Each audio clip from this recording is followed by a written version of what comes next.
දැනුම ලබා ගමු උදෑසනකසේ සිතැඟි වඩාලමු දිය ඇල්ලකසේ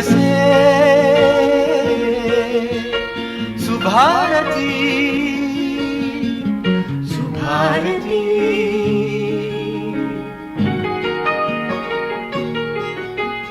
දෙසවන සරසන වදනින සිතුවිලි උපදින හඬකින ඔබගේ නිවහන සොයා ඇදේ සුභාරතී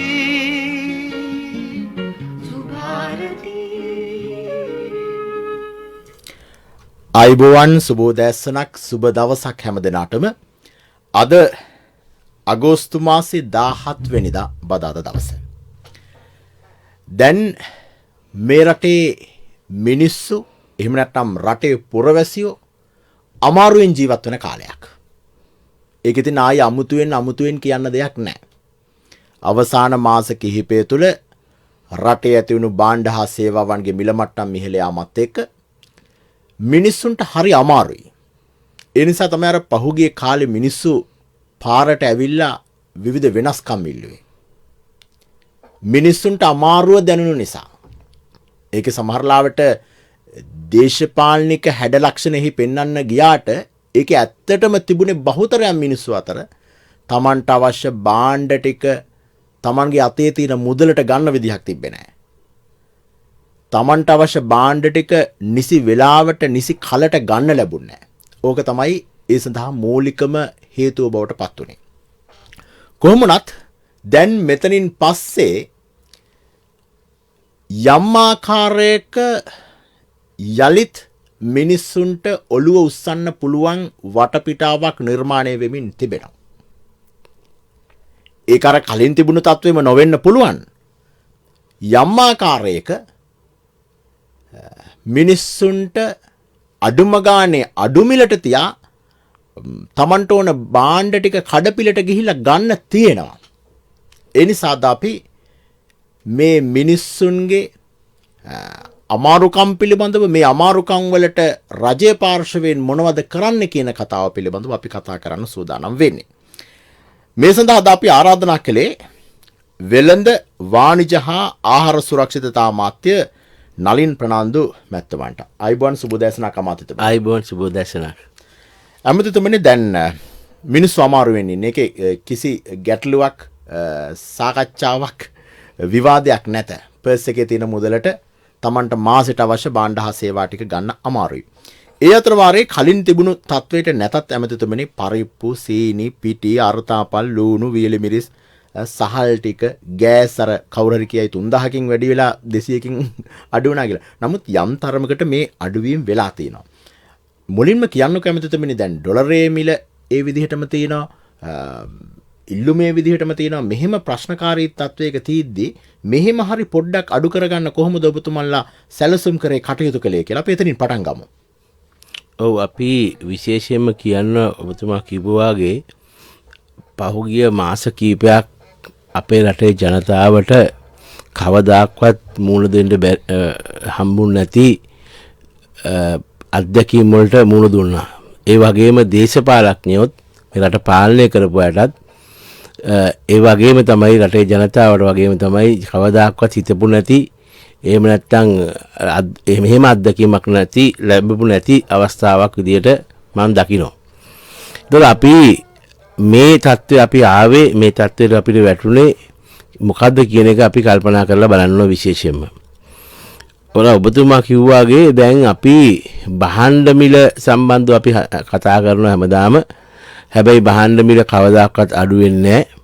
වැඩි වෙච්ච එකක් අඩු වෙන්නේ නැහැ. හැබැයි මේක දිගටම මෙහෙම යනවා කියන එක තමයි රටේ මිනිස්සු වගේම හැම දෙනාගේම මතය. නමුත් පසුගිය කාලේ අපි දැක්කා අපි මේක මං හිතන්නේ පොඩි තැනකට ලඝු කරන්න බෑ. අද අපි ලෝකෙත් එක්ක බද්ධ වෙලා ඉන්නේ. ඒතර ලෝකේ තියෙන තත්ත්වවල ඒ වගේම ලෝකේ තියෙන ආර්ථිකය, ලෝකේ තියෙන දේශපාලන, ලෝකේ තියෙන යුද්ධමය තත්ත්වවල, ඒ වගේම සැපයුම් ජාලාව මේ සියලු දේ මේ අපේ රටටත් බලපානවා. ඒක පළවෙනි දේ. ඒ වගේම අපි කවුරුත් දන්නවා කොවිඩ් වසංගතයක් නිසා අවුරුදු දෙකක මුළු ලෝකෙම සැපයුම් ජාල නිෂ්පාදනය ඒ වගේම නිෂ්පාදනය කරගන්න බැරුව ඒ නිෂ්පාදනය කඩා වැටීම් මේ සියලු දේ වුණා. ඒත් මේකේ ප්‍රතිඵලය තමයි ලෝකෙම භාණ්ඩ සහ සේවා පවත්වා ගන්න බැරුව විශාල මිල වැඩිවීම වුණා. අපිට විතරක් තියෙන ප්‍රශ්නයක් නෙමෙයි. හැබැයි ඊට අමතරව තමයි ලංකාවේ ආර්ථිකයට විශාල බලපෑමක් ආවා. අපිට රට වශයෙන් අපි ගත්තු ණය ගෙවා ගන්න බැරුව අපිට තිබ්බ ඩොලර් ප්‍රශ්නයත් ලංකාවේ මුදල් තියෙන ප්‍රශ්නයත් මේ සියලු දේ බලපාලා තමයි භාණ්ඩ සහ සේවා පවත්වා ගන්න අපේ තියෙන රටක් විදිහට අපිට අපහසුතාවයටපත් උනේ. ඒතකොට රටේ ජනතාව විශාල වශයෙන් බයට ඒ කියන්නේ එයාගේ තමන්ක තියෙන ජීවත් වෙන්න තියෙන අයිතිය ජීවත් වෙන්න බැරිකම ඒ මිලවල් දරා ගන්න බැරිකම භාණ්ඩ නැතිකම මේ සියලු දේට අපේ රටේ ජනතාව මුහුණ දුන්නා. ඒ අවස්ථාවේ තමයි විශාල වශයෙන් මේ බඩු මිලත් ඉහළ ගියේ. විශේෂයෙන්ම අපි කියන්නේ අපි ඩොලර් එකට සාපේක්ෂව ශ්‍රී ලංකා රුපියල් සාපේක්ෂව ඩොලර් ඉතාම ශක්තිමත් වුණා. ලංකාවේ මුදල බාල් දුන්නා. තේරෙන භාෂාවෙන් කිව්වොත්. එතකොට මේ හරහා භාණ්ඩ මිල විශාල වශයෙන් ඉහළ ගියා. තව විශාල ලොකුම තිබ්බ ප්‍රශ්නේ තමයි ඩොලරයට අපි ඩොලර් එකේ තියෙන මිල අපිට කාටවත් හිතා ගන්න බැරුව ගියා. එතකොට ආනයනය කිරීම කරද්දී හැමතිස්සෙම ආනයනය කරුවෝ ඊළඟ සතිය ඩොලර් එක තව නගී අපි ආනයනය කරන් ණයට ගන්නවා. ඒතර ඔය ණය ගෙවන දවසට තවත් නගී. ඒ නිසා ඒ වාගේ වෙලාවක දැන් අපි මේක ණය ගෙවන්න තියෙන නිසා අපි අද ඩොලර් 350ට තිබ්බට ඒගොල්ලෝ ගණන් හදන ඩොලර් එක රුපියල් 400ට 420ට. ඒ අනුව තමයි ඒගොල්ලෝ මිල තීන්දුව කරන්නේ. ඒතර මේක සමහරට ඒ ගන්න නගින්නේ නැතුණුනත් එයාලට ඒකේ ලාභයක් තියෙනවා. ඒ අනුව මේ මිල ඩොලර් එක ඒ තිබ්බ තත්ත්වයක් ඒ වගේම ලෝකේ භාණ්ඩ වල හිගකමත් සහ සැපයුම් ජාල කඩා වැටීමත් තුලින් තමයි මේ භාණ්ඩ මිල ඉහළට ගියේ. නමුත් දැන් අපිට යම් සහනයක් ලැබිලා තියෙනවා. පළවෙනි දේ තමයි අපිට තිබ්බේ ආනයනය කිරීම සඳහා ඩොලර් නැතිකම. ඒතර අපි ඒකට විකල්ප ක්‍රියාමාර්ගයක් ගත්තා. අපි විවෘත ගිණුම් තුලින් ආනයනය කිරීම කටයුතු සඳහා කැබිනට් මණ්ඩලය අනුමැති දුන්නා මාස 2ක් සඳහා. ජූලි සහ අගෝස්තු මාසේ. දැන් වෙනකොට අපි ඒ ඇනවුම් කරපු භාණ්ඩ ලංකාවට ඇවිල්ලා දැන් වෙළඳ පොළට ඇවිල්ලා තියෙනවා. මේ වෙළඳ පොළ තුලින් තමයි වෙළඳ පොළ හදා ගන්න ඕන. එච්චා භාණ්ඩ වැඩියෙන් ආවොත් භාණ්ඩ කිසි කරදරයක් නැතුව වෙළඳ පොළට ආවොත් මිල අඩු වෙනවා. භාණ්ඩ සුලභ වෙනවා. මේක සාමාන්‍ය දෙයක්. ඒ නිසා තමයි අද අපිට මේ තියෙන මේ මං හිතන්නේ මේ සතියක් දෙකක් විශාල වශයෙන් ජනමාධ්‍යත් රටේ ජනතාව වෙනුවෙන් ඉදිරිපත් වෙලා මේ භාණ්ඩ මිල ගැන සාකච්ඡා කරලා දැනුවත් කෙරුවා භාණ්ඩ වල මිල අඩුවීමක් සම්බන්ධව. මොකද ඒක රටේ ජනතාව බලාපොරොත්තු හිටියා. ඉතින් අපිට විශේෂයෙන්ම අපි ගත්ත තීන්දුව නිසා තමයි මේ භාණ්ඩ වල මිල අඩු වුනේ. ඉතින් අපිට දැන් තියෙන මේක තව අඩු කරගන්නත් ඒ වගේම මේක පවත්වාගෙන යන්න එක තමයි අපිට තියෙන අභියෝගය. ඒ නිසා දැන් ඉදිරියේදී මං හිතන්නේ භාණ්ඩ මිල උඩට යන්නේ නැතුව පල්ලෙහාට එන තත්ත්වයක් තමයි අපි පාලනය කරගෙන පල්ලෙහාට යන්නේ. ඒ නිසා කොයිම වෙලාවකවත් ඒ ප්‍රශ්නේ අපිට දැන් උග්‍ර වෙන්නේ නැහැ. පල්ලෙහාට සහන ලැබෙන විදිහට තමයි දැන් අපි මේක කළමනාකරණය කරගෙන යන්නේ. එමෙතුමා දැන් සහන ලබා දීම පිළිබඳව ඇත්තටම පාරිභෝගිකයගේ පැත්තෙන් කල්පනා කරද්දී පාරිභෝගිකයා අතිශය කැමතියි. මොකද ඒ අය තැලිලා පොඩි වෙලා මිරිකිලා මේ වෙලාවේ ඉන්නේ. හැබැයි එමෙතුමා තියෙන ප්‍රශ්නේ දැන් අපි දැක්කා පරිප්පු ටික සීනි ටික පරිප්පු රුපියල් 200කින් පමණ අඩු වුණා.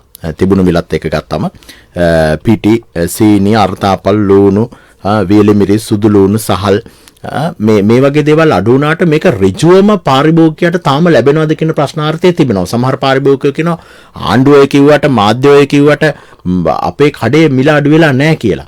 ඒ නිසා මේක සමහර ලාවට මේ පාරිභෝගිකයටත් නැහැ, සමහර ලාවට දේශීය නිෂ්පාදකයෙක් නම් දේශීය නිෂ්පාදකයටත් නැහැ, අතරමැදියෙක් මේක ගසාගෙන කනවා. ඒ නිසා මේක නවත්තන්න යම්කිසි වැඩපිළිවෙලක් තියෙනවද? ඔබතුමාලා දෙන සහන ටික හරියට පාරිභෝගිකයට යන්න එකක්, අර මැද්දේ ගන්න ලාභය අවම කරගන්න.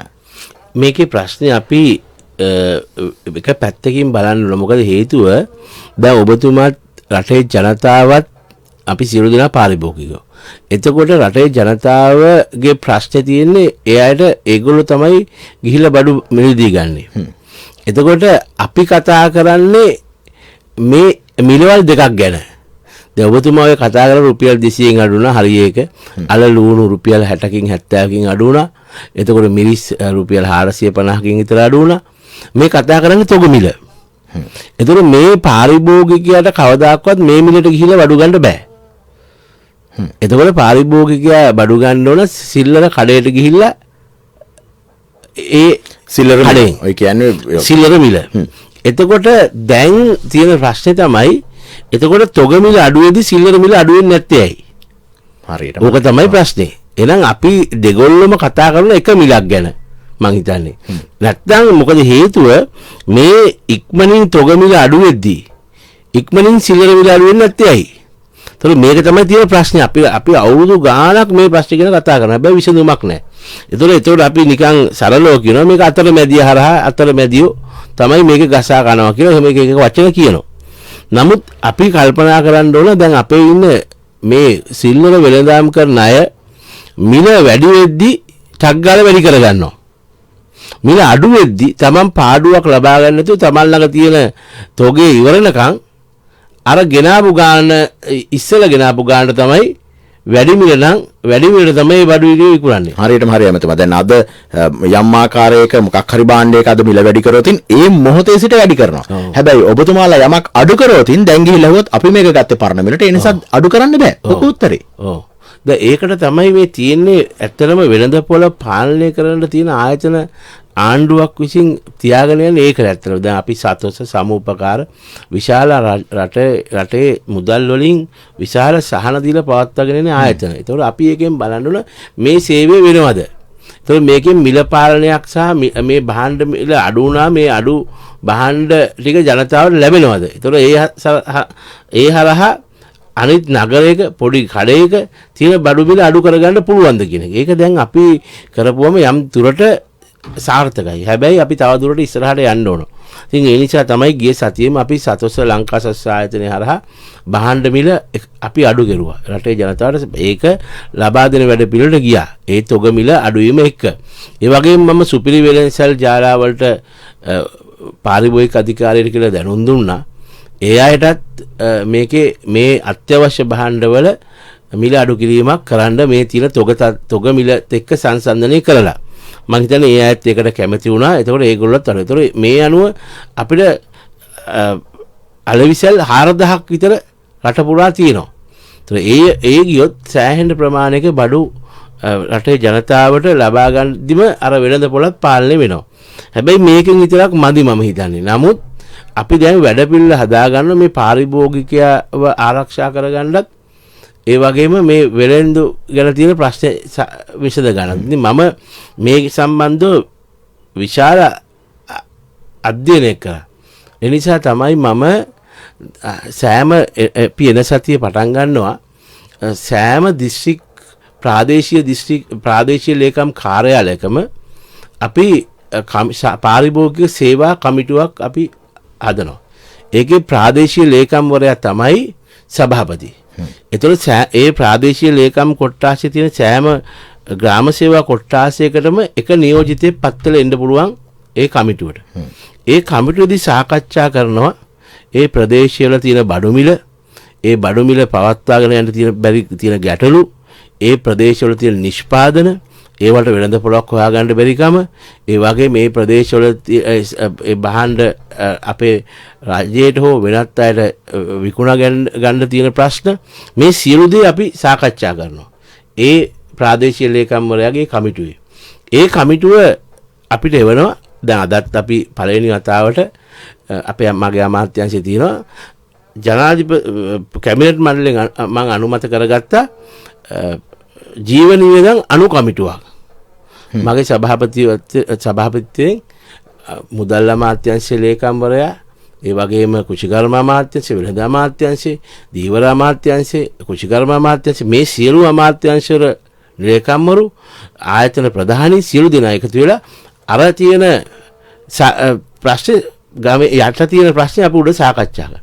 මේකේ සාකච්ඡා කරලා දීර්ඝව සාකච්ඡා කළා අපි මේකේ යෝජනා දෙනවා ජනාධිපතිතුමාගේ ප්‍රධානත්වයෙන් තියෙන ජීවන වියදම් කමිටුවට. එතනදී තමයි අවසාන තීන්දුව ඉක්මනින් ගන්න පුළුවන්. නිසා මේ වැඩපිළිවෙලට යනවා නම් මං හිතන්නේ අපේ තියෙන යට තියෙන ප්‍රශ්න අපිට විසඳ ගන්න පුළුවන්. විශේෂයෙන්ම සැපියුම් ජාලාවලත් ඒ වගේම මේ අලෙවි ශාඛාවල තියෙන ගැටලු විශාල ප්‍රමාණයක් තියෙන. ඒ නිසා මං හිතන්නේ තව සති 2-3ක් යද්දී අපිට මේ කොහොමත් මේ බඩු මිල අඩුවීම නම් දවස් 3-4ක් යද්දී අඩු වෙනවා සාමාන්‍ය සිල්ලර වෙළඳසැල් වල. නමුත් මේකට දීර්ඝ කාලීන වැඩ පිළිවෙලක් අපිට අවශ්‍ය වෙනවා. හැමදේම දැන් තවදුරටත් දැන් මේ අත්‍යවශ්‍ය ආහාර ද්‍රව්‍ය කොහොම විශේෂයෙන්ම පරිප්පු සීනි පිටි අර්ථපල් මේ දේවල් ටික යම් තරමකට අඩු වෙලා තිබෙනවා. හැබැයි මිනිස්සු කියන්නේ අපේ පෙබරවාරි මාසේ මාර්තු මාසේ මුල ගත්ත මිල නෙවෙයි දැන් මේක සෑහෙන එහාට ගිහිල්ලා.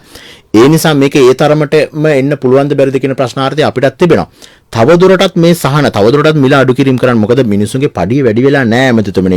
ඒ ගානම තමයි තාම ලැබෙන්නේ පෙබරවාරි මාසේ ලැබිච්ච ගානම තමයි. එතකොට මේ අයට තව පොඩ්ඩක් මේක අඩු කරන්න මොකක් හරි වැඩපිළිවෙලක් තියෙනවද? එහෙම එකක් අනාගතේ පේන්න තියෙනවද?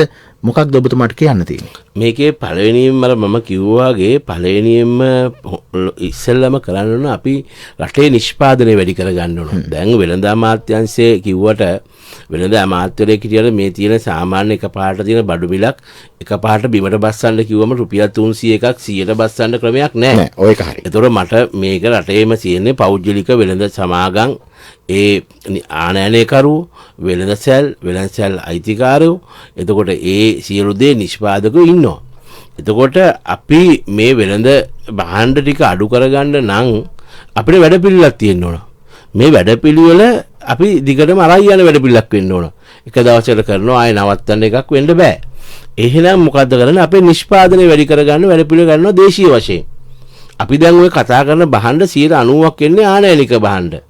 ආනයනික භාණ්ඩ වලට මිල වැඩි වීමට අපේ රටේ තියෙන ප්‍රශ්නට වැඩිය ලෝක ප්‍රශ්න, ඒ වගේම ලෝකේ තියෙන ආර්ථික ප්‍රශ්න, ඒ වගේම ඒ රටවල් වල තියෙන ඒගොල්ලන්ගේ ප්‍රශ්න, යුද්ධ ප්‍රශ්න මේ සියලු දේ බලපානවා. හැබැයි රටේ දේශීය වශයෙන් නිෂ්පාදනය කරන්න ගත්තොත් ඔය ඩොලර් ප්‍රශ්නයක් සම්බන්ධ වෙන්නේ නැහැ. එහෙම නැත්නම් ඔය බඩු භාණ්ඩ මේ ලංකාවට ගෙන්නදී නැව්වල මේ ගාස්තු වැඩි වීම බලපාන්නෙත් නැහැ. ඒ රටවල තියෙන යුද්ධ බලපාන්නෙත් නැහැ. ඔය සියලු දේ අපෙන් අයින් වෙනවා. ඒ නිසා අපිට පළවෙනියෙන්ම කරන්න තියෙන්නේ රටේ දේශීය නිෂ්පාදන වැඩි කරන වැඩපිළිවෙලකට යන්න ඕන. ඒ තුලින් පමණයි මේ බඩු මිල ඉහළ යාම සාධාරණ මිලකට බඩු ලබා දෙන වැඩපිළිවෙලකට තියෙන එකම විසඳුම. එහෙනම් අපි දීවර අමාත්‍යාංශේ, පශු සම්පත් අමාත්‍යාංශේ, ඒ වගේම කුෂිකර්ම අමාත්‍යාංශේ මේ සියලු අමාත්‍යාංශ ඒ අමාත්‍යවරු සමග එක වැඩපිළිවෙලකට යන්න ඕන. ඉතින් අපි උදාහරණයක් ගත්තොත් දැන් අපේ රටේ අපි දූපතක් වටේම තියෙන මූද. ඒතකොට අපි හැමදාම මේ කතා කරනවා. නමුත් අද මාළු ටිකක් කන්න බෑ අපේ තියෙන මේ අර කිව්වාගේ පඩියක තියෙන මිනිහෙකුට. මොකද හේතුව රුපියල් 2500ක් මාළු කිලෝ එකක්. එතකොට කුකුල් මස් කිලෝ එකකුත් ඒ ගානට දැන් ගිහිලා වැඩි වෙලා තියෙනවා. 1400 එතකොට මේක අපිට පැහැදිලිවම තියෙනවානේ. මේවා වැඩි කරගත්තොත් ඉතලයි මිල අඩු වෙන්නේ කියන එක. તો නිෂ්පාදනය වැඩි වෙන්න ඕන. නිෂ්පාදනයට අවශ්‍ය කරන අපි පහසුකම් ටික රටක් විදියට ඇමතිවරු විදියට අපි ඒක බලන්න ඕන. ඒ නිසා මම හිතන්නේ ඒ වගේම තමයි රටේ ජනතාවටත් මේ බඩු මිල වැඩි කියලා දඟලන එකට ඒ අය ළඟම තියෙන විසඳුම්. ඒව එකක්වත් කතා කරන්නේ නැහැ. එතකොට අපේ වාගේ රටක ඕන දවස් 360ට පස්සේ අවුරුදු 5කට 10කට එක දිගට අපිට කියන්න පුළුවන් ඕන කාලයක් අපිට වගා කරන්න පුළුවන්. දැන් වෙන රටකට එහෙම කියන්න බෑ. ඒ අය ඍතු වලට වෙනස් වෙලා ඒ කාලයකට වගා කරනවා අනිත් කාලෙට නවත්තනවා සීත කාලෙට වගා කරන්න බෑ. ඒතකොට අපේ රටේ එහෙම තත්ත්වයක් නෙමෙයි. එහෙනම් අපිට ඇයි අපේ රටේ ජනතාවගේ තියෙන වගකීම් කැලේ අපි කතා කරන්නේ නැත්තේ? දලන ඔබතුමන් මේ වගකීමත් ජනතාවගේ පැත්තට දානවද? භාණ්ඩ මිල වැඩිවීම මේකටත් රටේ පුරවැසිය වග කියන්න ඕනේ කියලා. නෑ රටේ ජනතාවට දානවා කියන එක නෙමෙයි. රටේ ඇමතිවරයාට දානවද එකපාරට මේ සේරම කරන්න පුළුවන් කියලා. ඒතකොට රටේ කිසිම නිෂ්පාදනයක් කරන්නේ නැතුව ඒකට දායකත්වය ලබා දෙන්නේ නැතුව ඒ කරපුවම කාටද එහෙම කරන්න පුළුවන් ඇවිල්ලා එකලයකින්. එමනම් ගේනවනම් අපි ආනයනය කිරීම කරන්න ඕන. ආනයනය කරමු දේශීය ගොවියට මොකද වෙන්නේ? ඒතර ඒ අය කඩා වැටෙනවා. ඒ නිසා අපි පළවෙනියෙන්ම මම හිතන්නේ දේශීය ගොවියව ආරක්ෂා කරගන්න, එයාගේ නිෂ්පාදනය වැඩි කරන වැඩපිළිවෙලකට යන්න ඕන. ඒ වගේම සාමාන්‍ය ජනතාවටත් තමන්ට අවශ්‍ය කරන ප්‍රමාණවල හදාගන්න යම් ප්‍රමාණයක වැඩපිළිවෙලක් අපි හදන්න ඕනේ. ඒකෙන් විතරයි මේ ජීවන වියදම කියන එකට දීර්ඝකාලීන උත්තරයකට අපිට යන්න පුළුවන්. එමෙතන මම ඔබතුමන්ට චෝදනා කරනව නෙවෙයි, ඔබතුමන් මේ ශේෂ්ත්‍රයේ රැඳී සිට ඔබතුමන් දේශපාලඥයෙක් විදිහට මේ මෑත කාලීනව ආවේ ඔබතුමන් මේ කරන මෙහෙවර පිළිබඳව රටේ පුරවැසියට යම් ආකාරයක සාධනීය හැඟීමක් තිබෙනවා. හැබැයි එමෙතන ඔය සියලු නිෂ්පාදන ක්‍රියාවලිය හිමිවීම, රටේ අවශ්‍ය ඉල්ලුමට අවශ්‍ය සැපයුම අපිට නිෂ්පාදනය කරගන්න බැරි වීම, මේ සියල්ල තුළ අපි අපේ රටේ පුරවැසියට විතරක් ඇඟිල්ල දික් කරනවට වඩා අපි අපේ රටේ දේශපාලඥයා ඒ අවශ්‍ය සාමූහික ක්‍රියාදාමය සඳහා අවශ්‍ය සැලසුම හදලා නැහැ. ඒක ජාතික ප්‍රතිපත්තියක් බවට පත් වෙලා නැහැ. දේශපාලඥයා මාරු වෙනකොට, අමාත්‍යවරයා මාරු වෙනකොට මාරු වෙන ක්‍රමවේදයන් අපේ රටේ තිබෙන්නේ. අපේ රටේ නිලධාරී පැලැන්තිය එතනට රට තල්ලු කරගෙන ගිහිල්ලා නැහැ. ඒ නිසා මෙහි සියලු වගකීම් පුරවැසියට දික් කරනවට වඩා ඊට පැත්තකින් ඉන්න දේශපාලඥයෝ, ඔබතුමාලා වගේ නිලධාරී පැලැන්තිය මේ තීන්දුව తీරන ගත යුතු අය ඒ දේවල් කළා නැහැ. ඒ නිසා හැමදෙතුමනි මේ සියල්ල කරන්න මූලිකව ඔබතුමන්ලා මේ නිලධාරීන් මැදිහත් විය යුතුයි. අනිවාර්යයෙන්ම. හැබැයි අපි ලෝකේ ඕනම රටක මේ ආණ්ඩුවක් කරන පිණිසයි ඊට සම්බන්ධ වෙන නිලධාරී කියන අයට විතරක් නෙමෙයි යුතුයකම තියෙන්නේ. රට වෙනුවෙන්. ඔව්. ඒ වගකීම තියෙන්නේ. ඒක රටේ ඉන්න පුරවැසියටත් ගලාගෙන යනවා. පුරවැසිය කියන ප්‍රමාණය තමයි වැඩි. ඒතර පුරවැසියට තියෙනවා හොඳ සහ නරක දෙකම දකින්නත්, හොඳ දේ කරන්නත්, නරක දේ අයින් කරන්නත්. පුරවැසියන දැන් ඔබතුමාවේ කියපු අයව දේශපාලඥය නරක නම් අයින් කරන්න පුළුවන් අවුරුදු 5කට සැරයක්. ඔව්. ඒ අයට ඒ බලය දීලා තියෙනවා. ඒක මේ අය කරන්නේ නැත්තම්, එහෙම නැත්තම් මේ අයගේ ප්‍රතිපත්ති හොඳ නැත්තම්, මේ වැඩපිළිවෙලක් නැත්තම් ඒ අයට අයිතිවාසිකමක් තියෙනවා දේශපාලඥයව සම්බන්ධ තීන්දුව ගන්න. ඒක තමයි ක්‍රමේ. එතකොට මම අර කිව්වේ දැන් අපි පුරවැසියා උඩින් ඉන්නේ. එයාට රට වෙනුවෙන් විශාල බලයක් වගකීමක් තියෙනවා. ඒතකොට අපි දේශපාලඥයෝ කියන පැත්ත වලද අපි පාලකයෝ විදියට මේ රටේ වගකීම දරන පුජ්‍යල විදියට අපි කරන්න ඕන. අපි විතරක් තීන්දුව ගන්න යන්න හොඳ නැහැ. මේවට පුළුවන් තරම් රටේ ජනතාව සම්බන්ධ කරගන්න ඕන. ඕක තමයි නැත්තේ දැන්. අපි ගන්න සමහර තීන්දුව රටේ ජනතාව දන්නෙත් නැහැ. ජනතාව ගැන හිතලත් ගන්න තීන්දුව නෙමෙයි. එහෙම නැත්නම් ජනතාවත් එක්ක සම්බන්ධ වෙලා ගන්න තීන්දුව නෙමෙයි. ඒක ජනතාවට යන්නේ නැහැ.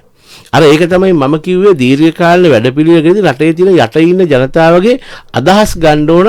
ඒ අයට තියෙන බලපාන තියෙන ගැටලු ගන්න ඕන. එයාගේ ඒ අදහස් එක්ක තමයි අපි තීන්දුව ගන්න ඕනේ. ඒ නිසා තමයි අර මම කිව්වේ අර පාරිභෝගික සේවා කමිටු ප්‍රාදේශීය ලේකම් කොටස් හොඳ තියෙනවා.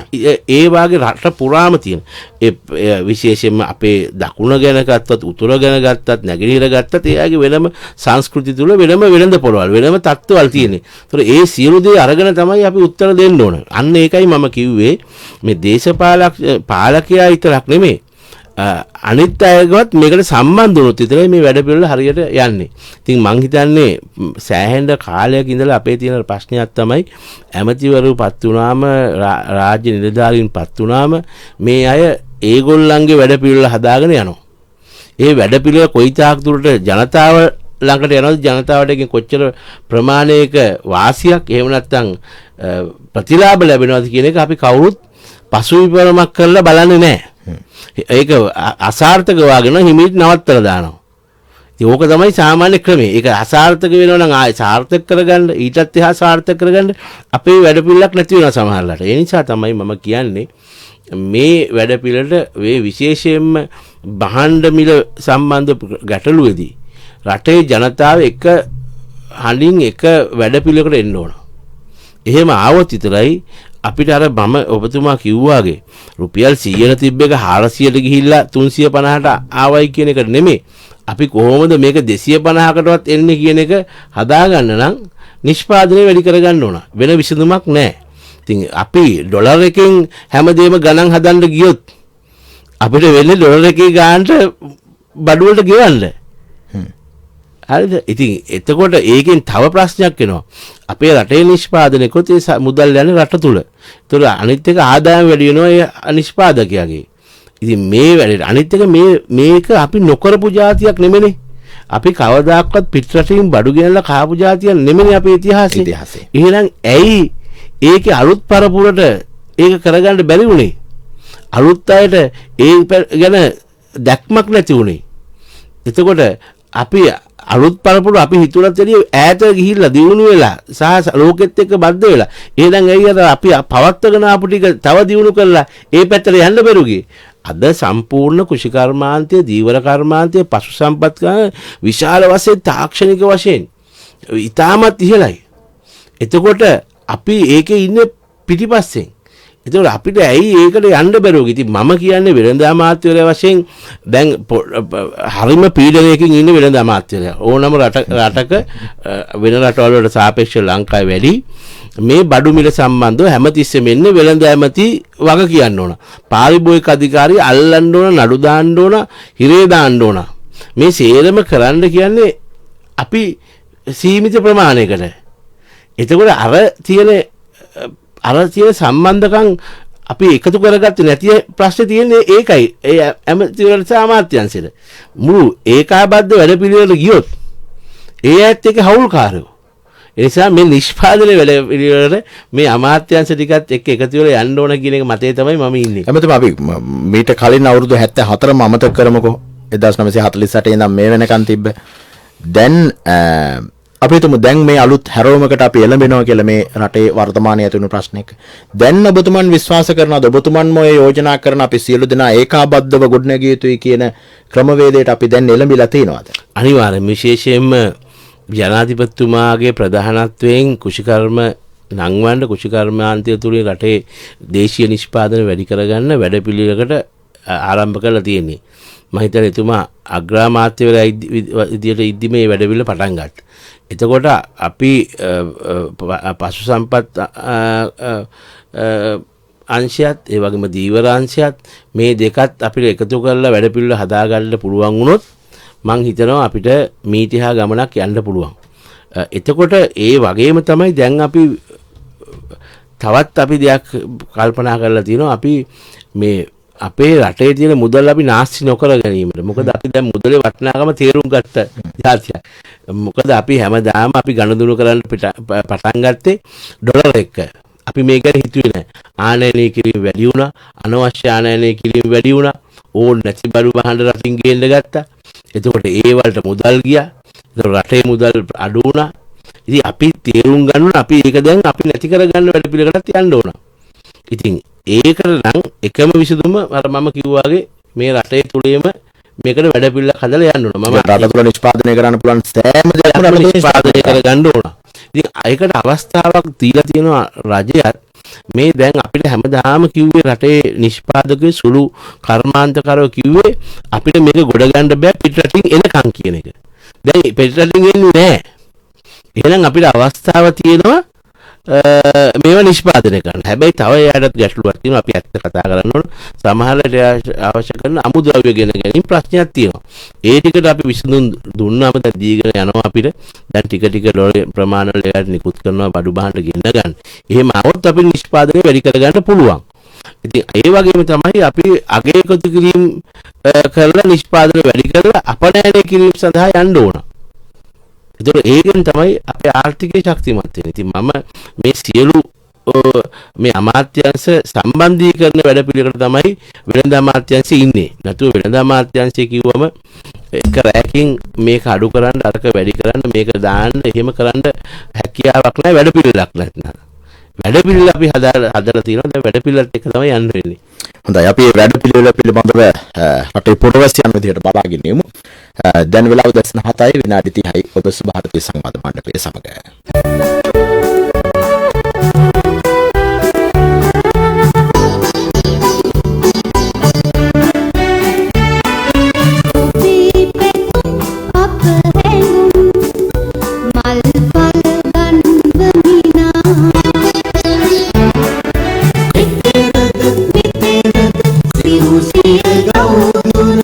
යුගයෙන් යුගයට සුවඳ දෙවන අප දේශීය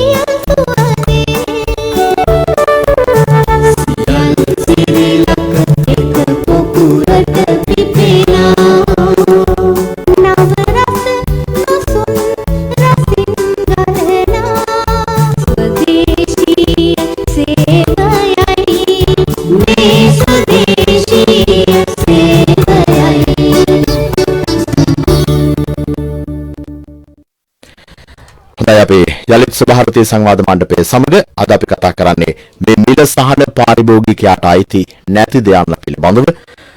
අපේ කතාවට නිමිත්ත ආණ්ඩුවෙන් රජයෙන් යම් ආකාරයක සහන ලැබුණත් ඒ අපේට ගම් මට්ටමේදී වෙළඳ සැලට ගියාම ලැබෙන්නේ නැති ප්‍රශ්න තිබෙනවා. ඒ නිසා අද අපි මේ සාකච්ඡාවට එළඹෙන්නේ සභාපති සංවාද මණ්ඩපයෙන්. අපේ සාකච්ඡාවට සහභාගී වන්නේ වෙළඳ වාණිජ්‍ය හා ආහාර සුරක්ෂිතතා අමාත්‍යවර නලින් ප්‍රනාන්දු මැතිතුමා. දැන් නලින් ප්‍රනාන්දු අමාත්‍යතුමනි, මෙතන සිට මේ සාකච්ඡාවට අපි අපේ ශ්‍රාවකයන්ටත් අවස්ථාවක් දෙමු. ඔබේ පොදු ගැටලු, පෞද්ගලික ගැටලු නෙවෙයි, පොදු ගැටලු සභාපති සංවාද මණ්ඩපයට යොමු කරන්න පුළුවන් 0112 68 24 11 0112 68 94 අපේ දුරකථන අංක 2. දැන් අමාත්‍යතුමනි, අපි මේ බොහොම කෙටියෙන් යන් මෙතනින් එහාට බිත්තර මිල, කුකුළු මස් මිල අතිශය වැඩි. ඒ අය කියන කතාවක් තමයි අපේ නිෂ්පාදන මිල අපිට දරා ගන්න බෑ, ඒ නිසා තමයි වැඩි වෙන්නේ කියලා. හැබැයි තව පාර්ශවයකින් කියනවා නෑ, ඔය කතාව බොරුවක් කියලා. ඒ පිළිබඳව ඔබතුමන්ලා යම් ආකාරයක විමසා බැලීමක් කරලා දෙන මිනිස්සෙක්ට බිත්තරයක් ගන්න බෑ රුපියල් 65කට, මේ මාසික පඩියක් ගන්න මිනිස්සෙක්ට දවසකට රුපියල් 1500 2000කට ගන්න මිනිස්සෙක්ට. ඒ පිළිබඳව හොයලා බලලා තියෙනවද? ඔව්, ඒ ගැන ඇත්ත වශයෙන්ම දැන් විශාල ජනතාවගේ පැමිණිලි සංඛ්‍යාවක් තියෙනවා මේ කුකුළු මස් සහ බිත්තර සම්බන්ධව. ඒ නිසා තමයි මම පාරිභෝගික අධිකාරියට උපදෙස් දුන්නා. ඒ නිෂ්පාදනයන්ව ගෙන්නලා සාකච්ඡා කරලා ඒ මිලට සාධාරණ මිලද ඒගොල්ලෝ මේ භාණ්ඩ වලට තියලා තියෙන කියන එක බලන්න කියලා. පාරිභෝගික අධිකාරී පනතේ පැහැදිලිව පනත තියෙද්දි තියෙනවා යම් භාණ්ඩයක් විකුණනවා නම් ඒ භාණ්ඩයේ මිල සම්බන්ධව අපිට පුළුවන් පරීක්ෂණයක් පවත්වන්න. දැන් අපි ඒ සම්බන්ධව වැඩ පටන් ගන්න තියෙන්නේ. ඊයේ පාරිභෝගික අධිකාරී නිලධාරීන් මාව හම්බෙලා දැනුවත් කරා මේ බිත්තර සහ කුකුළු මස් වලට සැබෑ ලෙසම යන නිෂ්පාදන වියදම. ඒ කියන්නේ අපි පිළිගන්න ඕන ඒ සත්තුන් සඳහා දෙන ආහාර, බෙහෙත්, ඒ සියලු දේ මිල වැඩි වෙලා තියෙනවා. ඒ හා සමාන වැඩිවීමකටද දැන් ගිහිල්ලා තියෙනවා කුකුළු මස් මිල සහ බිත්තර මිල ගිහිල්ලා තියෙන කියන එක. ඒක අපේ ඒකට විශේෂ දැනුමක් තියෙන නිලධාරීන් ඒකකයක් තියෙනවා. ඒ අය මට හම්බෙලා කතා කරපුවම ඒ සම්බන්ධව ප්‍රශ්නයක් තියෙනවා. ඒ නිසා තමයි මම හිතන්නේ අද කියන අසීමිත ලාභයක් ලබනවා. අසීමිත කියන වචනේ නැතත් ලාභයක් ලබනවා. පාරිභෝගිකයට දරා ගන්න බැරි ලාභයක් ලබනවා කියන එක, ඒක අසීමිතද කියන එක තමයි ප්‍රශ්නේ තියෙන්නේ. එතකොට මොකද ව්‍යාපාරිකයොත් ඉන්න ඕන, ව්‍යාපාරිකයොත් රැකෙන්න ඕන. නමුත් පාරිභෝගිකයා කියන එක නැති කරලා ව්‍යාපාරික රැකෙන්න බෑ. ඒක අපි තේරුම් ගන්නවා. ඒ නිසා තමයි අද මම හිතන්නේ පාරිභෝගික අධිකාරී සභාපතිවත් ඒ අධ්‍යක්ෂක මණ්ඩලයත් ඒ සියලු සමාගම් අද ගෙන්නලා තියෙනවා. මම හිතන හවස මට දැනුම් දුන්නා. ඒ අයට ඒ මිල සම්බන්ධ සාකච්ඡාවක් තියෙනවා. ඒකෙදි තීන්දුවක්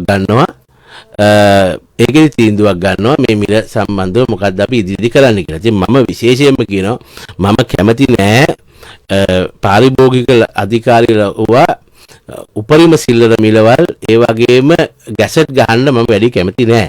ඒතර මම ওই හාල් ප්‍රශ්නය ආවත් මම තිබ්බ ගැසට් එකේ තිබ්බ මිසක් ගණන් එහාට මෙහාට කරලා මොනම හාල් මිල පාලනය කරා. ඒ මොකක්ද තියෙන්නේ වෙළඳ පොළට එන හාල් ප්‍රමාණය අඩු නම් අපේ වෙළඳ අපේ මේ නිෂ්පාදකයෝ හරහා ආනයනය කරුවේ මතිපාඩුව මෙලම හාල් මිල බැස්සා. ඉතින් ඒක අහන්න දෙයක් නැහැ. එහෙම වෙන්න ඕන. ඒක තමයි ලෝකේ න්‍යාය. ඒක කරන්න ඕනේ. ඒක නිකන් ගහගෙන කරන්න ඕනේ නැහැ. වෙන මොන තරම් ක්‍රම තියෙනවා. හොඳින් කතා කරලා බැයි නම් අනිත් පැත්තෙන් කරලා ඒ වැඩේ කරනවා. ඒ කියන්නේ මම හැබැයි මම දැන් සියලු දෙනාට කියන්නේ මම අවුරුදු 12ක් සභාපති සභාපතිවරයා මම කුකුළු මස් සහ බිත්තර මේ රටට ආනයනය කරපු පුද්ගලයෙක්. ඒ රටේ නිෂ්පාදනය කඩා වැටිච්ච නිසා අපිට අත්දැකීම් තියෙනවා. අවශ්‍ය වුණොත් ඒ දේ කරලා. හැබැයි මම ගැන කතාවක් නෙමෙයි කියන්නේ. එයා දැනගන්න ලෝකෙත් මේ බඩු තියෙනවා කියන එක. ඕනට එළිය රටේ ජනතාව පල්ලහැට දාලා ජනතාවට තමන්ගේ හිරකාරයෝ කරන්න කිසිම නිෂ්පාදකයෙකුට හැකියාවක් නැහැ. දැන් මේ ඊයේ බිස්කට් මිලත් මේ පිළිබඳව තිබ්බ මම දැක්ක එයයි මාධ්‍ය හමුවකුත් තියලා තියෙනවා. අර රුපියල් 30ට තිබ්බ මාරි පැකට් එක රුපියල් 100ක් කළා. ඒතකොට වැඩි කිරීම 300කට වැඩි 30 ගානේ ගියත් රුපියල් 90යි. පුංචි දරුවෙක්ට අම්මා කෙනෙක් තාත්තා කෙනෙක් ඔය මාරි බිස්කට් එකක්වත් දෙනවා. ඒ නිසා මේ ව්‍යාපාරිකයෝත් අපි මේ ව්‍යාපාරිකයන්ගේ පැත්තේ හිතනවා වගේම ව්යාපාරිකයෝත් පොඩ්ඩක් මිනිස්සු ගැන පාරිභෝගිකයා පිළිබඳව ඊට වඩා සුබවාදීව හිතන්න ඕනේ. හැමෝම මම මේ වෙළඳ නාම කිව්වේ නැහැ. කෙනෙක් ඉන්න දුරකථනේ බොහොම කෙටියෙන් ඔබේ ප්‍රශ්නේ ඉදිරිපත් කරන්න. ආයිබෝවන් ඔබට සුබ දවසක්. ආයිබෝවන්. ආයිබෝන් මහත්මයා බොහොම කෙටියෙන් ඔබේ ප්‍රශ්නේ ඉදිරිපත් කරන්න ඉතා ඉක්මනින්. මම කෝටි කරුණාරත්න කරුණාරත්න මහත්මයා කතා කරන්න. හොඳයි මේක ඔබට වක්‍රව මොන හරි උදව්වක් කරගන්න පුළුවන් නේද මේ ගොවි ජනතාවට පොහොර සහන ආධාර ඒ තියෙන ටික ඔක්කොම සම්පාදනය කරලා ඉවරලා ගොවිතැන පොඩ්ඩක් ඉහළට ගෙනල්ලා වගා ඉහළට ගෙනල්ලා මේ ඩීසල් මිල මොන හරි තෙල් මිල අඩු කරලා ඉවරලා ඒ පැත්තෙන් පුළුවන් නේද සහන ආධාර. හොඳයි බොහොම ස්තුතියි. අපි මේ පිළිබඳව තමයි ඔබතුමාලා කතා කරමින් හිටියේ සාමූහිකව මේ කටයුතු ඉස්සරහට අරගෙන යාම පිළිබඳව ඒ කියන්නේ ඒකාබද්ධව මේ සියලු දේවල් පිළිබඳව අමතකනේ ඔබතුමන්ට යමක් එක්කාසු කරන්න තිබෙනවද? ඒක තමයි මේ අපි කිව්වේ. ඒ මෙච්චර වෙලා අපි පැහැදිලි කරේ අපේ නිෂ්පාදනය සඳහා අපි නිෂ්පාදනයේ කඩා වැටීමක් සිදු වුණා පසුගිය කාලේ සමහර වෙලාවට.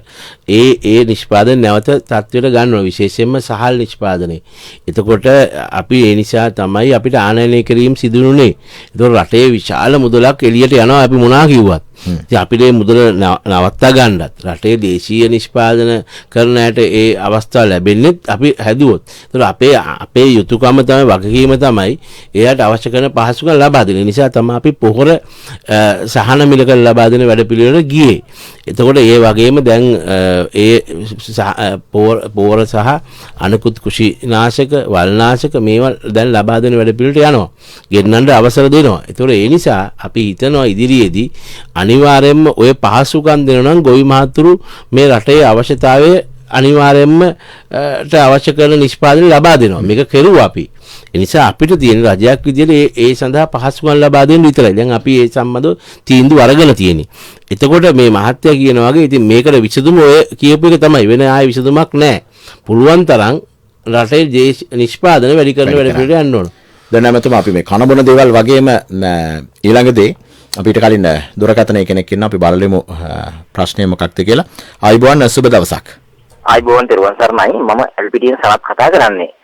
මගේ ප්‍රශ්නේ තමයි දැන් අපි හිතමු මේ අත්‍යවශ්‍ය ආහාර ද්‍රව්‍යයක් විදේශයකින් ආනයනය කරනවා නම් ඒ ආනයනය කරද්දී ලෝක වෙළඳපොලේ පවතින මිල කීයද? අපි ඒ ආනයනකරුට ලබා දෙන සහනය මොකද්ද? එතකොට ඒ ආනයනකරු එම ආහාරය අලෙවි කළ යුත්තේ කීයද කියලා නියාමනය කරන්න ඇත්තටම රජයට පුරුවන් වෙන්න ඕන.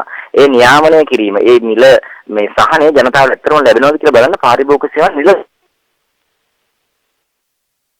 හොඳයි ප්‍රශ්නේ පැහැදිලි. දුරකථනයේ විසඳුන අවසන් හරිය. නමුත් ප්‍රශ්නේ පැහැදිලි අමාත්‍යතුමනි. ඔව්. ඒක දැන් අපි කරනවා. මොකද පසුගිය කාලේ මම අපි පාරිභෝගික අධිකාරියෙන් ආනයනය කරුවන් ගේන භාණ්ඩවල ඒ විශේෂයෙන්ම අපිට ඉන්දියානු ආයෝජනා ක්‍රමයේ යටතේ අපි දුන්නා එයාට ආනයනය කිරීම සඳහා බලපත්‍ර.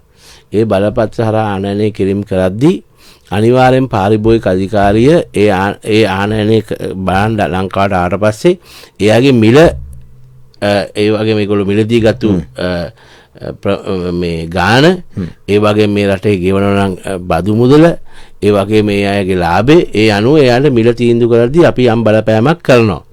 නමුත් මෙතුමා කියනවා අපිට අර නීතියක් වශයෙන් අපිට හැම භාණ්ඩයකටම මිලක් තියන්න අපිට බෑ මේ විවෘත ආර්ථිකය තුල සහ ඒ අයට තියෙන ප්‍රායෝගික ගැටලුත් එක්ක.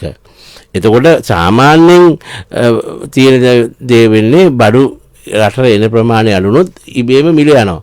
සහ අපි තව කාරණයක් තියෙනවා දැන් මේ රටේ සාමාන්‍ය තත්ත්වයක තියෙනවා නම් විතරයි මේ රටේ හැම දෙයක්ම සාමාන්‍ය පරිදි සිදු වෙන්නේ. දැන් පහුගිය මාස කිහිපය තුළ අපේ රටේ තිබ්බ මේ ගැටලුදාරී තත්ත්වයක් එක්ක ආනයනය කරුවෝ බලන්නේ ගේන භාණ්ඩ ටික තව තියාගත්තොත් තව බඩු වෙන එක අඩු වුණොත් තව වැඩිම විකුණන්න පුළුවන්. ඒකම ඇමතුමා ඊළඟ දේ තමයි සමහර භාණ්ඩ වලට තිබෙනවා සමහර ආනයනය කරුවෝ එක්කෙනයි දෙන්නයි ඉන්නේ. ඒ අයට තියෙන ඒකාධිකාරියක් මම තමයි මේක ගෙන්නන්නේ කියලා. එහෙම නම් ඒ අය තමන්ගේ භාණ්ඩවල මිල ඉහළට දාගන්නවා. ඒ නිසා එහෙම තියෙන ඒකාධිකාරයන් කඩන්න යම්කිසි වැඩපිළිවෙලක් තියෙනවද? ඇත්ත වශයෙන්ම දැන් ඔය භාණ්ඩු මිල අඩුවීම සම්බන්ධව මේ පසුගිය සතිය දෙකේ තියෙන අඩුවීමටත් ඒක හේතුව.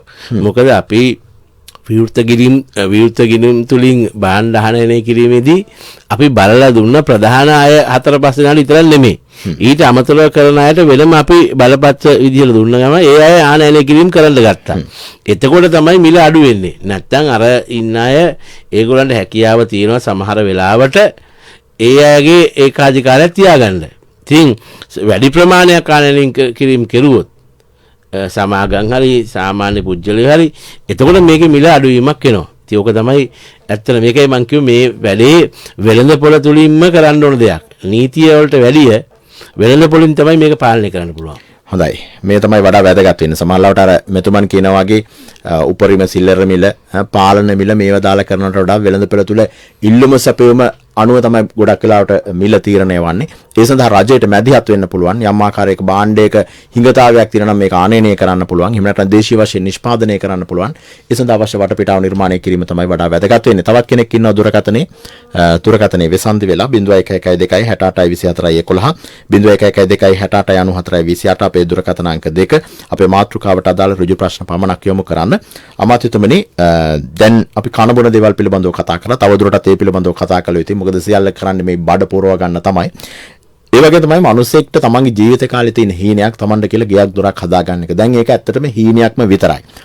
රුපියල් 1000ට අඩුවෙන් තිබුණු සිමෙන්ති කොට්ට රුපියල් 3000කට ගෙට්ටු වෙන්න ගිහිල්ලා යකඩ මිලත් වැඩි වෙලා තියෙනවා. වයර් මිල මේ අවශ්‍ය සියලුම දේ වැඩි වෙලා. ඒ සඳහා යම් ආකාරයක බලපෑමක් නියාමනයක් පිළිබඳව අදහසක් තියෙනවද ඇමතිතුමා? අනිවාර්යෙන්ම මොකද අපි යම් තීන්දුව වලට යදී අර මම ඉස්සෙල්ලා කිව්වා වගේ රටේ ජනතාවට අහුම්කම් දීලා එයාගේ ප්‍රශ්න ගැන සාකච්ඡා කරලා එයාගේ යෝජනා සහ තියෙන ගැටලු අපි ගන්න ඕන. විශේෂයෙන්ම පසුගිය කාලේදී අපිට ආපු විශාල ගැටලුවක් තමයි මේ සිමෙන්ති යකඩ වයර් මේවැනි අත්‍යවශ්‍ය නොවන හැබැයි අපේ රටේ සංවර්ධනයට ඒ වගේම ඉදිකිරීම ශේෂ්ත්‍රයට ඒ වගේම තමන්ගේ පෞද්ගලික ගෙයක් තමන්ගේ වැසිකිළියක් තමන්ගේ සාමාන්‍ය ජීවිතයට අවශ්‍ය කරන ඕන දෙයක් හදාගන්න ගියොත් මේ ටික අවශ්‍ය වෙනවා. හැබැයි මේකේ මිල ඉතාමත්ම ඉහළ තත්ත්වයට ආවට හැබැයි මේ ගැන කවුරුත් කතා කර අපේ වැඩපිළිවෙලක් අපි බැලුවේ නැහැ. නිසා මම පාරිභෝගික අධිකාරියට කිව්වා මිලාංශයට කිව්වා ඒගොල්ලන්ගේ මේ මිල වැඩිවීම සම්බන්ධව කරුණු ගන්න කියලා. ඒගොල්ලන්ගෙන් නිදහසට කාරණා ගන්න කියලා. මොකද්ද ඒගොල්ලෝ මේ මිලට සාධාරණීකරණය කරන්න කියලා. ඒ අයවත් ගෙන්නන්න අපි කටයුතු කරලා තියෙනවා. විශේෂයෙන්ම මේක ප්‍රත්‍ය ආවේ අපි ආනයනය කිරීම නැවතුව නිසා දේශීය නිෂ්පාදකයෝ පුළුවන් තරම් මිල වැඩි කිරීම වලට ගියා. මේක අපි කල්පනා කරලා බලනවා මේකත් සාධාරණද කියලා. ඒ ඉදිරියේදී දැන් අපි ඒ වගේම තමයි මේගොල්ලෝ අපි ළඟ තවත් එක දෙයක් තියෙනවා. ඕනනම් අපිට පුළුවන් පාලන මිලක්. එහෙම නැත්නම් මේගොල්ලෝ මේක අත්‍යවශ්‍ය භාණ්ඩයක් කරුවොත් එහෙම ඒගොල්ලන්ගේ මිල වැඩිවීම නම් වැඩි කරන්න ඕන නම් පාරිභෝගික අධිකාරියෙන් අවසර ගන්න ඕන. පාලන මිලක් නෙමෙයි පාලන මිලක් දාන්න පුළුවන්. ඊට ඉස්සෙල්ලා පුළුවන් අත්‍යවශ්‍ය භාණ්ඩයක් කරුවොත් ඕන වෙලාවක ඒ භාණ්ඩයේ මිල වැඩි කිරීමක් කරනවා නම් පාරිභෝගික අමාත්‍යාංශයට කරුණු දක්වලා මිල වැඩි කිරීම හේතු පෙන්වලා තමයි මිල වැඩි කරන්න යන්නේ. ඊටත් ඉස්සෙල්ලා තමයි දැන් අපි ඔය අය ගෙන්නලා කතා කරලා මේ සම්බන්ධව සාකච්ඡා කරන්නේ. දැන් මේකේ අපි තව පැත්තක් තියෙනවා. මේ එකට එක සම්බන්ධයි. මේ ව්‍යාපාරිකයොත් මේක දැනගන්න ඕන. දැන් අපි මේ විදේශ ශ්‍රමිකයන්ට සල්ලි වණ්ඩේ කියලා කිව්වට ඒගොල්ලෝ මොකක් සඳහාද එවන්නේ? සමහරවල්ලාට ගෙදර කෑම සඳහා ඒ අයගේ එදිනෙදා වැඩ කටයුතු කරනවා. ඊට පස්සේ ගෙදර ඉතුරු කෑල්ලක් හදන්න. ඉතුරු කෑල්ල හදන්න මෙහි තියෙන සිමෙන්ති වල ගණනුයි යකඩ වල ගණනුයි වැලි වල ගණනුයි වැඩි නම් එයා ඒ වැඩේ පස්සට දානවා. ඒතර අපිට කොහෙන්ද අර පිටරට විදේශිකයා එවන සල්ලි එවන්න නැතුව තියාගෙන ඉන්නවයි. මේක තමයි ඇත්ත කතාව. මේක චක්‍රයක් වගේ. චක්‍රයක්. ඉතින් මේ වගේ විශාල ප්‍රමාණයක් අපිට කියන්න පුළුවන්. ඉතින් ඒ අනුව තමයි මේවට බලපානවා. ඉතින් ඒ නිසා අපි හැම පැත්තෙම අර නිකන් එවන්න කිව්වට බෑ රටේ වැඩපිළිවෙලක් තියෙන්න ඕන. ඒතකොට තමයි තමන් හම්බ කරපු සල්ලි මේ රටට එවන්නේ.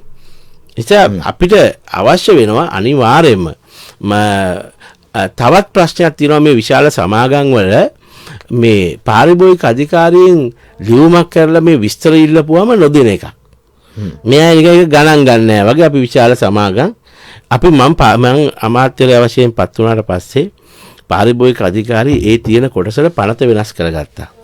එතකොට දැන් අපි ඉල්ලන අපිට අවශ්‍ය කරන විස්තර ඒ සමාගම විසින් ලබා නොදුන්නොත් අපි ලියුම් 3ක් අරිනවා. ඒකට සිහි කැඳවීම. ඊට පස්සේ අපි නඩු මාර්ගයට යන්න පුළුවන්. අපි නඩු දානවා. ඒ මොකද හේතුව හංගන්න දෙයක් නැහැනේ. පාරිභෝගික අධිකාරිය කියන්නේ ඒ අය එක්ක සම්බන්ධ වෙන්න ආයතනයක්. හරිද? එතකොට දැන් අපි කියනවා අපි බදු ගෙවන්නේ නම් දේශීය ආදායම් දෙපාර්තමේන්තුවත් එක්ක සම්බන්ධ වෙන්න ඕන. ඒගොල්ලෝ නිෂ්පාදකයෙක් නම් පාරිභෝගිකයත් එක්ක සම්බන්ධ වෙනවා නම් පාරිභෝගික කටයුතු දෙපා ආයතනත් එක්ක සම්බන්ධනේ ඒ නිෂ්පාදන ආයතනය. ඒක මගහැරලා වැඩි මගහැරලා යන්න බෑ. එතකොට ඒ නිසා අපි කවදාක්වත් ඒ අයගේ විශ්වාසය කඩලවත් ඒ අයට වෙනම පැත්තකින් අසාධාරණයක්වත් කරන්නේ නැහැ. එහෙනම් මේක රටේ නීතිය. කවදාක්වත් ඒ නීතියට එහා යන්න බෑ කිසිම සමාගමට. ඒ නිසා මම පැහැදිලිව විශේෂයෙන්ම සහල් සම්බන්ධවත් අනිකුත් ඒවා සම්බන්ධව දැන් එහෙම ගැටලුවක් නැති හන්ද ඉන්නවා. හැබැයි දැන් අවශ්‍ය කරන නීති වෙනස් කරලා තියෙන්නේ. අපිට අපි මේකෙදි තියෙන්නේ අවශ්‍ය කරලා තියාගන්න තොග ප්‍රමාණවල ඒ තොග ප්‍රමාණය තමන්ගේ නිෂ්පාදන ධාරිතාවට අවශ්‍ය ප්‍රමාණයද තමන් තියාගන්නේ. ඒ ධාරිතාවයේ ඒ මාස කීයකටද තියාගන්නේ මේ සියලු දේ අපි බලනවා. ඒ අනුව තමයි ඒ අයට තමන්ට තොග රැස් කිරීම තොග පවත්වාගෙන යාම ඒ සියලු දේ කරන්න පුළුවන්. ඒ නිසා ඒ පනත අපි මම ආවට පස්සේ වෙනස් කරුවා. හොඳයි. අද අපි මේ කතා කරමින් ඉන්නේ මිල සහන පාරිභෝගිකයාට අයිති නැතිද යන්න පිළිබඳව අපේ සාකච්ඡාවට සහභාගී වන්නේ වෙළඳ වාණිජ හා ආහාර සුරක්ෂිතතා අමාත්‍යවර නලින් ප්‍රනාන්දු මහත්මයා. තවත් කෙනෙක් දුරකථනයේ ඉන්නවා. බොහොම කෙටියෙන් ඔබේ ප්‍රශ්නේ ඉදිරිපත් කරන්න. ආයුවන් සිබුදේකුණා ගරු එමතුමා මම අනුරාධපුරයෙන් කතා කරන්නේ. මම මේ යෝජනා දෙකක් තියෙනවා ඔබතුමාට ඉදිරිපත් කරන්න. පළවෙනි එක දැන් සාමාන්‍යයෙන් පාරිභෝගික භාණ්ඩයක පාලන මිලක් නැහැ. දැන් සාමාන්‍යයෙන් කීපයක විතරයි තියෙන්නේ. නැත්තම් තියෙන්නේ නියමිත මිලක් තියෙන්නේ. එතකොට මේ නියමිත මිල භාණ්ඩයේ පෙරෑසුරුම් භාණ්ඩවල සෑම එකකම සඳහන් කරන්න ඕනේ කියලා පාරිභෝගික අධිකාරියේ නියමයක් තියෙනවා. නමුත් මේ සාමාන්‍ය මම දැන් ප්‍රසිද්ධ බීම බෝතල් තියෙනවා මාකට් එකේ කිසිම එකක් හරියට අපිට ගත්තක මම පේන්නේ නැහැ. දැන් ජින්ජර් බීර් බෝතලයක් එහෙම ගත්තොත් එහෙම අහසට අල්ලලා බැලුවත් ඒකේ පේන්නේ නැහැ, මිලක් පේන්නේ නැහැ, කල්ලිකුත් කීමේ දිනයක් පේන්නේ නැහැ, මොකක්වත් නැහැ. ඒකේ දෙකක් අවශ්‍ය සිද්ධ වෙනවා. එකක් පාරිභෝගිකයට අවශ්‍යයක් සිද්ධ වෙනවා, කඩකාරයා දෙන ගානට අපි ගන්න. එහෙම නැත්නම් කඩකාරයා කඩහිමියාටත් මේකේ හොයාගන්න බැරි වෙනවා මේකේ මිල මොකද්ද කියලා. ඒකින්ද මේ මිල ප්‍රදර්ශනය වීම විශේෂයෙන් මේ මිනිසුන්ට ඇහැට පේන විදිහට හොඳයි. බොහොම ස්තුතියි ඔබතුමන් කියන කතාව පැහැදිලි. අමාත්‍යතුමනි මේ මිල ප්‍රදර්ශනය පැහැදිලි නෑ සමහර ඒවා. ඒක ඇත්ත කතාවක්. දෙවෙනි එක තමයි දැන් මේ වර්තමානයේ තියෙන ප්‍රශ්නේ මිල තියෙනවා. පැකට්ටුවේ සඳහන් කරලා තියෙන මිල තියෙනවා. ඒ මිල එක්ක පෑනකින් කපනවා, එක්ක ඒක පෙනී තියෙද්දිම ඊට වඩා වැඩි මුදලට දැන් විකුණනවා. මේවා නියාමනයක් වෙන්නේ නැද්ද? නෑ, ඒ ප්‍රශ්නේ තියෙනවා. ඒ ප්‍රශ්නේ හොඳ ප්‍රශ්නයක්. ඒ ප්‍රශ්නෙට අපි දැන් උත්තර ලබා දීලා තියෙන්නේ. විශේෂයෙන්ම කියන්න ඕන පහුගිය මාස කිහිපයක තිබ්බ රටේ තියෙන ප්‍රශ්නත් ඒ වගේම විශාල වශයෙන් ළඟ බඩු මිල වැඩිවීමත් එක නිෂ්පාදන සමාගම් වලට බෑ අර මිලක් දාලා අපේ වෙළෙන්දට දුන්නට පස්සේ ඒක ආය සතියකින් වැඩි වුණොත් අර වෙළෙන්ද අමාරුවටපත් වෙනවා. ඒ නිසා යම් සහන කාලයක් දුන්න මේ අයට මේ ඔය මිල සහ අනෙකුත් ඒවා ප්‍රදර්ශනය නොකිරීම සහන කාලයක් කියන වැඩි අපි ඒ පස්සේ පැන්නුවේ නෑ. මේ මං කියන්නේ මේ මාස ගානක් ඉස්සෙල්ලා. නමුත් දැන් මම මට පොඩ්ඩක් දෙන්න. දැන් අපි හිතමුකෝ මාරි පැකට් එක කියලා. මාරි පැකට් එකේ ගාන ගහලා තියෙන රුපියල් 30 මම මේකම උදාහරණයක් ගන්නෙ. හැබැයි ඒක ඒ අදාළ බහුජාතික සමාගම තමන්ගේ ඔය කියන වෙළඳ සැලට හරි එහෙම නැත්නම් පුංචි කඩේට හරි දාන්නේ 30ටම තමයි ඒතකොට තියෙන්නේ. ඊට වඩා අඩුයි. එයාට අයිතියක් තියනවාද මේ 30යි කියලා ගහලා ඒක 30ට ගත්ත එක 50ට 60ට 100ට විකුණන්න? නෑ, ඒක තමයි දැන් අපි විශේෂයෙන්ම ඉතාමත් තදින් දැනුම් දුන්න සියලු සමාගම් වලට මේ සම්බන්ධව දැන් සිල්ලර මිල අනිවාර්ය ප්‍රදර්ශනය කරන්න අනිවාර්ය සඳහන් කරන්න ඕන. ඒ වගේම කාලයකුත් වෙන ඊළඟට ඒ භාණ්ඩ වලට අවශ්‍ය කරන අපේ නීති රීති වලට සියලුම දේ ඒකට ඇතුල් වෙන්න ඕනයි කියන එක. ඉතාමත් තදින් බලනවා. මං හිතන්නේ මේ සතියේ වෙද්දී එහෙම තියෙන පැමිණිලි තියෙනවා නම් අපිට අනිවාර්ය පාරිභෝගික අධිකාරියට දන්නන්න අනිවාර්යයෙන් මේ සම්බන්ධව සමාගම් වලට විරුද්ධව අපි කටයුතු කරනවා.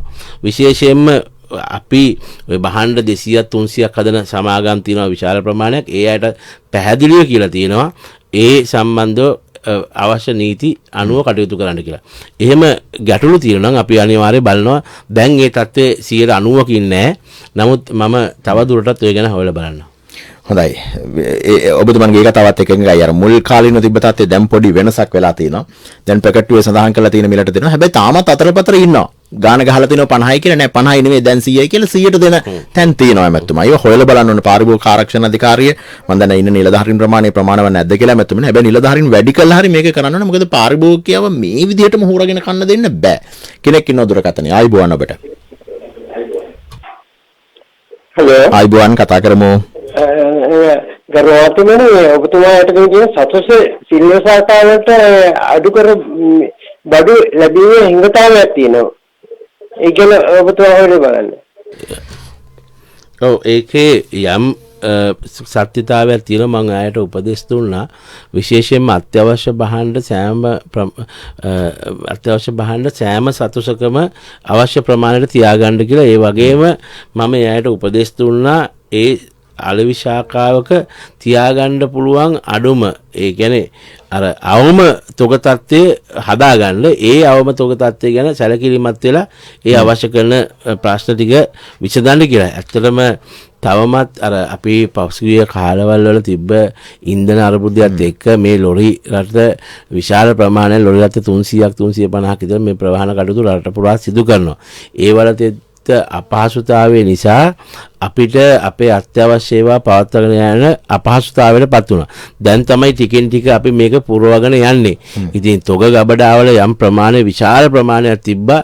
මේ ඒවා අපිට ප්‍රවාහනය කරගන්න තියෙන ගැටලු.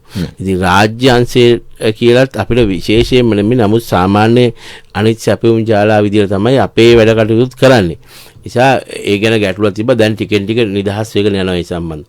ඒ නිසා තමයි අපි දැන් වෙළඳ දැන්වීම් මාර්ගයෙන් ප්‍රචාරය කරන්නේ මිල සහ ඒ අවශ්‍ය කරන බඩු තියෙනවා කියන එක. ආනයනික සහල් වල යම් ආකාරයක මිල අඩුවීමක් වුණා. මිල අඩුවීමක් තියෙනවා. රුපියල් දැන් අපි 170-75 වගේ තමයි තියෙන්නේ නාඩු. එතකොට 190ට වගේ. දැන් එතකොට පාරිභෝගිකයට ඒවා අවශ්‍ය නම් සතුස මගින් ලබා ගන්න පුළුවන්. මේ ලංකාව වුණ තැනකට ආනයනය කරුව මාර්ගයෙන් හැම වෙළඳසැල් වලට ගිහිලා තියෙනවා. දැන් වැඩිපුර ප්‍රමාණයක් විකුණන්නේ ආනයනික සහල් තමයි. මොකද හේතුව ඒ අයට යම් මුදලක් ඒකෙන් හම්බ කරගන්න පුළුවන් මේ කඩහිමියට. ඒ අය උනන්දු වෙනවා. ඒ වගේම දේශීය නිෂ්පාදනය කරන සහලුත් තියෙනවා. මොකද සමහර රටේ යම් ජනතාවක් ඉන්නවා මොනවා කරුවත් රටේ අපේ රටේ හාල් විතරයි කන්නේ. ඉතින් ඒක ඒ අයටත් ඒ අවස්ථාව ලැබිලා තියෙනවා. හැමතෙම තව විනාඩියක දෙකක කාලයක් විතරයි අපිට ගන්න පුළුවන්. අවසාන වශයෙන් ප්‍රශ්න ගොඩාක් ඉතුරුයි තවදුරටත්. මොකද අවසානයේ සියල්ල කනබොන දේවල්නේ. ඒ නිසා හැමතෙමනේ මේ රටේ සෑම පුරවැසියෙක්ම පාරිභෝගිකයෙක්. අවසාන වශයෙන් විනාඩියක් දෙකක් කරගෙන කියන්න මොකක්ද මේ අමාරු වෙලාවේ පාරිභෝගිකයට දෙන්න තියෙන පණිවිඩය? ඇත්ත වශයෙන්ම දැන් අපි පොඩ්ඩක් කල්පනා කරනවා අපි මේ පසුගිය කාලය තුල විශේෂයෙන් මාස 5ක් අපි ගත කරපු කාලය. අපි ඉතාමත් පීඩාකාරී තත්ත්වයක ඉඳලා යම් සහන එක්ක යම් නිදහසේ ජීවත් වෙන්න ගත්තා. එතකොට මිනිසුන්ගේ මූලික අවශ්‍යතා ටික අපි සපුරන එක රජයේ සහ අපේ වගකීමක්.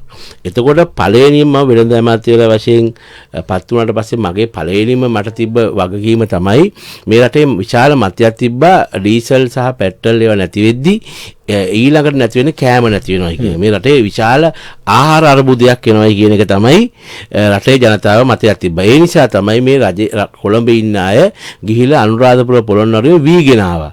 වීගෙනලා ගෙදර තියාගත්තා මොන හරි වුණොත් මේක තම්බල හාල් කරලා සම්බෝලයක් එක්ක කාලා ජීවත් වෙනවා කියලා. මාත් එක්ක කියලා තියෙනවා.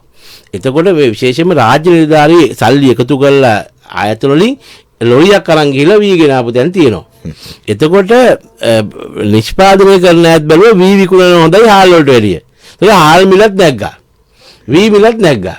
එතකොට මේ වාගේ විශාල මේ අසාමාන්‍යකාරී වෙළඳ පොළක තමයි ඉද්දි මම මේක බාරගත්තේ. එතකොට මගේ පළවෙනිම මම කැබිනට් මණ්ඩලයත් ජනාධිපතිතුමාට කිව්වා මම එක වගකීමක් ගන්නවා කන්න නැති කරන්නේ නැහැ.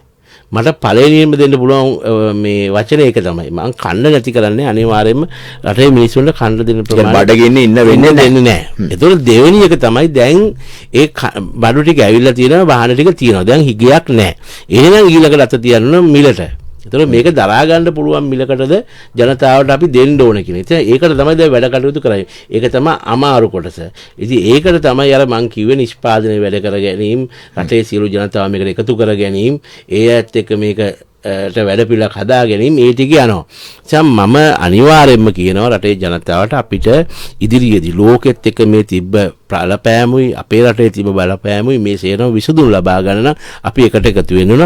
අනිවාර්යයෙන් අමාත්‍යාංශයක් විදියට රටේ ඕනම ජනතාවකට තියෙන ප්‍රශ්නයක් තියෙනවා නම් අපිට ඒක යොමු කරන්න අපි ඒ හරහා වැඩ පිළිවෙල. ඒ නිසා තමයි අපිට කෙලින්ම එන්න බැරි හන්ද තමයි අර ප්‍රාදේශීය ලේකම් තුමාගේ කමිටුව හදලා තියෙන්නේ. ඒ සඳහා සම්පූර්ණ වෙන වාර්තා අපිට එනවා.